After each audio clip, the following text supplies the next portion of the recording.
መጥቶ አንድ ትልቅ ሰው ያ መጥቶ እዚህ እንዲያርግልኝ ቢል እንደ ዶሮ ቂጥ ነው የማያወራኝ።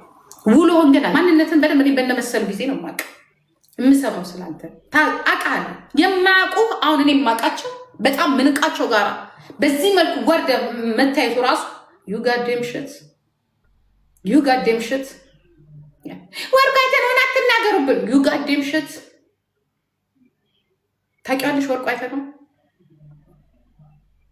የሀገር ገንዘብ ይዞ ላንቺም ለዛ አቶ አከሌ አንበሳ ስጥ ብለውኛል።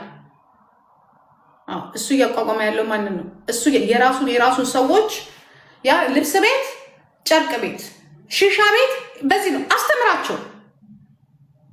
አማራን ማሳደግ ትፈልጋለህ? ዩኒቨርሲቲ ክፈትላቸው።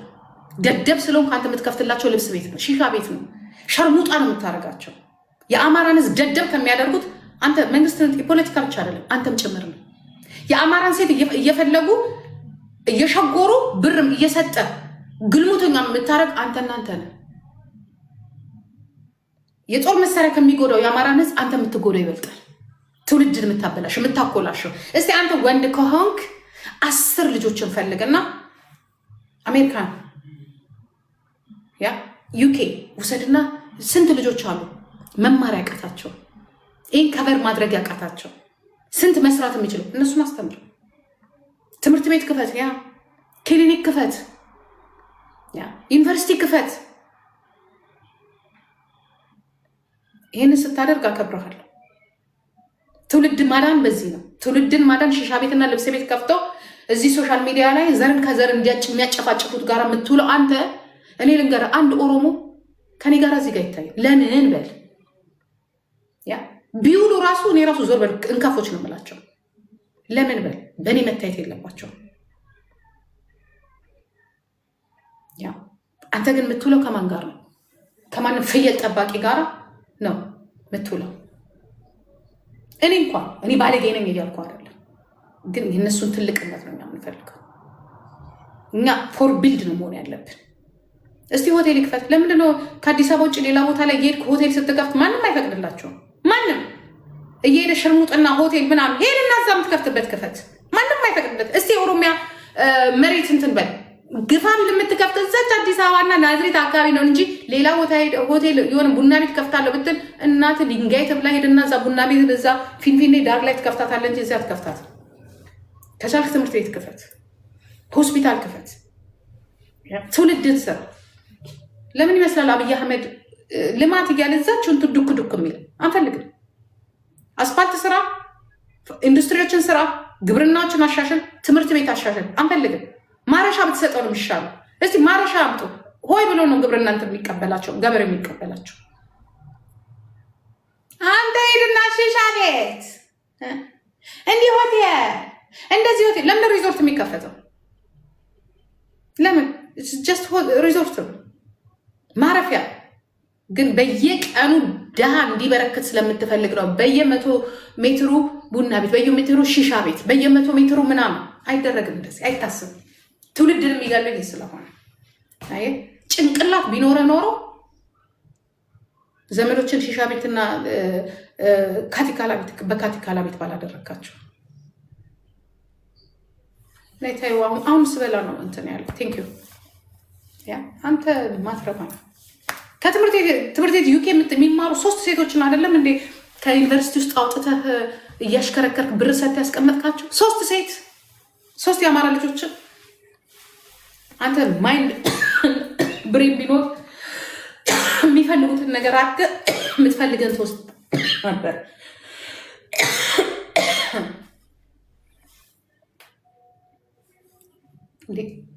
ሚስትን ታሳርፋት ነበር ቤት ገዝተህ። ሚስትን ሳይሆን የልጅን እናት መሰሉን ማለት ነው። የወለደችልህ ለነገሩ ልጅቷ ጥሩ ቦታ ናት ያለችው። እናትየውን ጎበዝ ናት።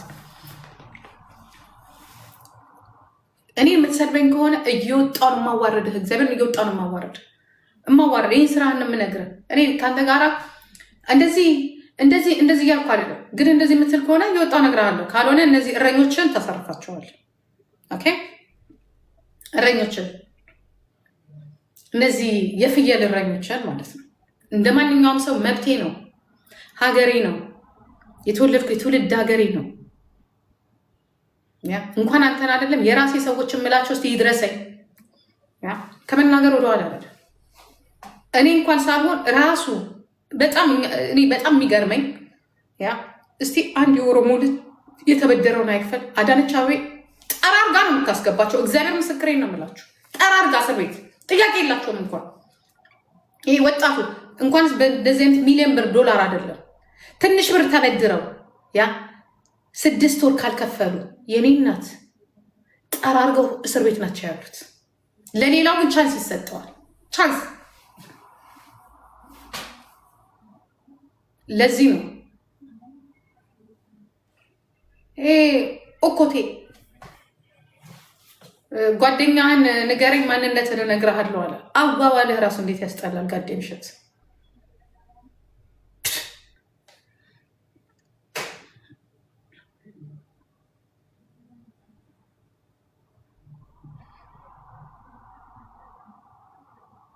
እኔ ፖለቲከኛ አይደለሁም። ማህይቡ ፖለቲከኛ ለመሆን ትምህርት ያስፈልጋል። በነገራችን ላይ መማር አለብህ። እኔ አክቲቭ ነኝ። ቮይስለስ ለሆኑ ሰዎች ቮይስ ሆናለሁ። አንተ ደደብ ያየውን በሙሉ ጌታ ኢየሱስ ክርስቶስ እንትን በል ያለ ለሱ እንኳን ለጌታ አትንበረከከም። ላየው በሙሉ በል እከክ እኔ እንደሚያስረኝ ጀርመን ሞክረዋል እኮ 45,000 ፔቲሽን አሰብስበህ እኮ ሞክረዋል። የወጋ ቢረሳ የተወጋ የሚረሳ መሰለህ እንዴ? ሞክራቸዋል። ታሰርኩ እንዴ? ምንና ምን መናገር እንዳለብኝ አውቃለሁ። ይልቁንስ ሪካርድ ካለ ሪካርድ ላክልኝ። ይዘኛው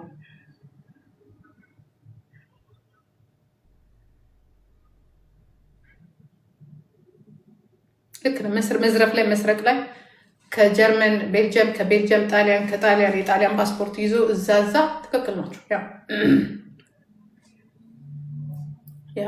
የሰራው ስራ በጣም አስቀያሚ ነው። እኔ በነገራችን ላይ የተናገርኩትኝ ለምን ረዳህ አይደለም። እኔ የተናገርኩትኝ እስከ ዛሬ ድረስ ቢገባችሁ እናንተ መጥፎ ዘረኞች ቢገባችሁ ኖሮ እስከ ዛሬ ድረስ ደብረ ብርሃን ይሁን ባህር ዳር ላይ ተፈናቅለው ያሉ ሰዎች 6 ዓመታቸውን ሲወራ እስከ ዛሬ ድረስ ዝም ብሎ ትላንትና የትግራይ እናት ተራበች ሲባል ለፖለቲካ ፉክክር ብሎ ይሄንን አቧራ ማስነሳታችሁ ነው በጣም ያስፈልግ። ምክንያቱም ሬዲ ሆናችሁ ተነጋግራችሁ አንድ ጊዜ የተሰጣችሁ ስራ አለ ማለት ነው። የሚያሳዝነው ግን የማያውቁት ልጆች ታኩር አያውቅም፣ ሌሎችም ልጆች አያውቁም። እርዱ እንደዚህ ሲባሉ ተነስተው ሲሄዱ እሱ ግን ፖለቲካውን ማን ላይ ሰራ? ታኩር ላይና የደብረ ብርሃን የባህር ዳሩ የደብረ ብርሃን የተፈናቀሉት ሰዎች ላይ ስራውን ሰራ። ያንን የተናገርኩት አትሊስት ከዛ በፊት 6 ዓመት በሙሉ የት ነበርክ ነው። የጥላቻ ፖለቲካችሁን ነው። ምክንያቱም እናንተ እነዚህን ሰዎች ያስራባችሁት ለፖለቲካ ጥቅማችሁ ነው። ሳይራቡ በፊትም እኮ ለነገሩ የተለመደ ነው በኢትዮጵያ ፖለቲካ ሰዎችን አስርበው ለፖለቲካ መሳሪያ መጠቀም እንደ ሳብጀክት በቃ ለፖለቲካ ቶፒክ እና ሳብጀክት አድርጎ ለዓለም ህዝብ ማሳየት ኢትስ ኖርማል። ከዚህ በፊት ሰርቶላቸዋል። የሀውዜን ህዝብ አስርበው እነዛኞቹ ሰርተውላቸዋል። ግን በእንደዚህ አይነት ነገር የሚመጣ ነፃነት ደግሞ አፈር ከድሜ ይብላል። እነዚህ ሞተው በረሃብ ሞተው ታግለ በነፃነት ፍሪደምህን አምጣ፣ ነፃነትህን አምጣ።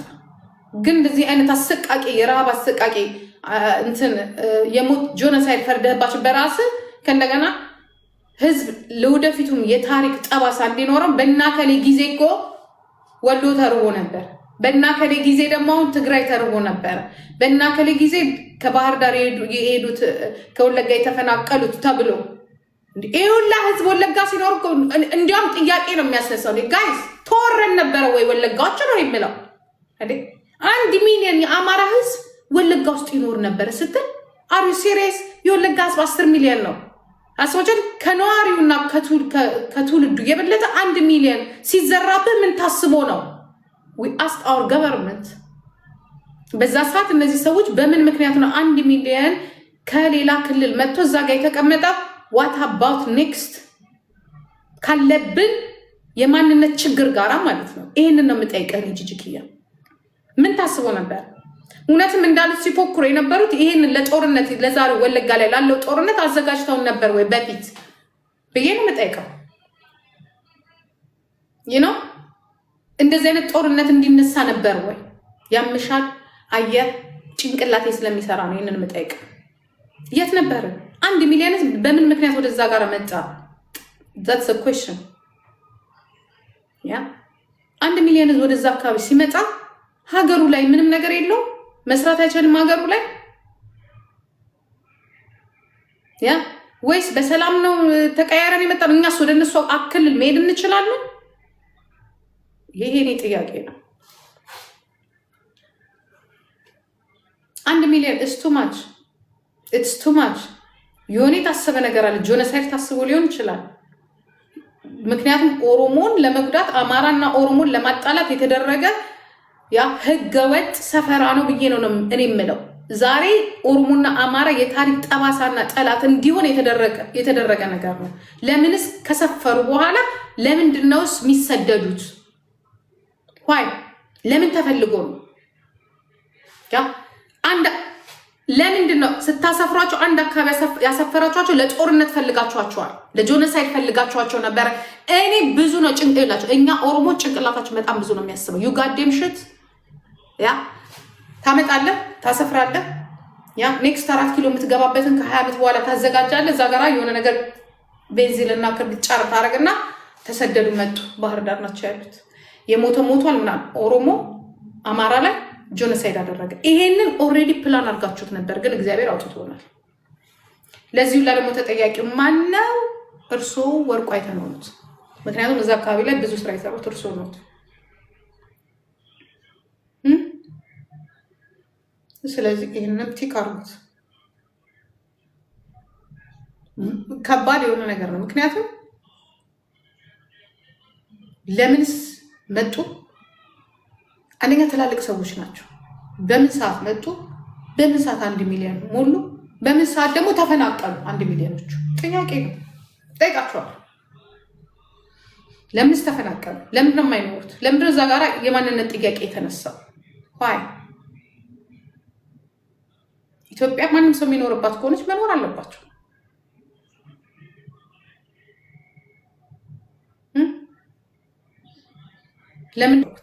ለምንድን ነው አሁንስ የትግራይ ተፈናቃዮች ወደ ወልቃይት ይመለሱ እንደተባለው በሙሉ ለምንድን ነው የባህር ዳር ተፈናቃዮች ወደ ወለጋ የማይመለሱት? ሀገራቸው አይደል እንዴ? ለምንድን ነው የማይመለሱት? ለምን መጡ? ለምን ሄዱ? ለምንድን ነው ተመልሰው ሀገራቸው ከሆነ ለምንድን ነው የማይመለሱት? ነው ቦታቸው ላይ የማይኖሩት?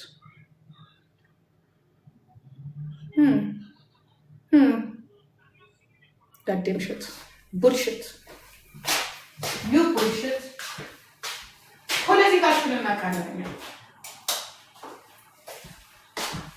አይ ኖ ዮር ፖለቲክስ ህዝብን ያሴራችሁት ነገር ነው። ከዛ በፈለጋችሁበት ሰዓት አሁንም እነዚህ ሰዎች በጊዜ መጠለያ ተሰርቶላቸው ጊዜያዊ ቤት ተሰርቶላቸው ባሉበት ቦታ ሰፍረው ስራቸውን እንዲሰሩ ልጆቻቸው ትምህርት ቤት እንዲሄዱ አሁንም እየተሰራ አይደለም። 1 ሚሊዮን ህዝብ እንዲሁ እናውቃለን ማለት ነው። ባህር ዳር ላይ ተፈናቃይ ተብለው ወይ ትምህርት አይማሩ በሽታ ይገባል ኑሯቸው። ከዛ ወርቁ አይተነው በፈለገበት ሰዓት 15 ሚሊዮን እያለ ይጠራል። ያ የተፈናቀሉ የኢትዮጵያ ከወለጋ የተፈናቀሉ ፖለቲካ ይሰራብናል ማለት ነው። ጋዴ በሽት ለምንድነው መጠለያ የማይሰራላቸው?